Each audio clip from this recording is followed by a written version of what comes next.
வரனால வந்து 6 பீஸ் எடுத்தாகணும். இது என்ன ரேட் வருதுங்க? இது வந்து 200 வரணும் உங்களுக்கு. 200. இது பார்த்தீங்கன்னா கலர் 3 வரும் உங்களுக்கு. 3 கலர் வரும். இதில் நீங்கள் வேறு பாக்ஸ் எடுத்தீங்கன்னா கலரும் மாறும், டிசைனும் மாறும் உங்களுக்கு.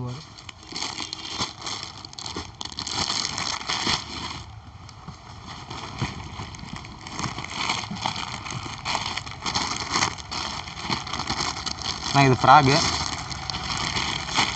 20 to 30. இதுதான் ஸ்டார்டிங் சைஸு. இதில் 6 சைஸ் வரும். இதில் பெரிய சைஸ் பார்த்தீங்கன்னா இதில் இருக்கிறதுல இதுதான் பெரிய 30 சைஸ். ஒரு பாக்ஸ் சைஸ்னா எத்தனை வயசு குழந்தைங்களா? ஒரு 6-7 வயசு போடலாங்க. இது இருக்கிறதுலே பெருசு. இது ஸ்டார்டிங் சைஸ் 20. இது இருக்கிறதுலே பெரிய சைஸ் 30. இது என்ன ரேட் வருதுங்கண்ணா? இது 175 ரூபா வருண்ணா. இது ரெண்டும் ஒரே ரேட்டு தானே. சைஸ் வந்து ஒரு பாக்ஸ் 6 சைஸ் இருக்குது. 20 to 30. ஒரு பாக்ஸில் நீங்கள் எந்த பீஸ் 6 எடுத்தாலுமே எல்லாமே ஒரே ரேட்டு தான். நீங்கள் மாற்றி என்ன சைஸுக்கு வச்சு ரேட்டு விற்றுக்க.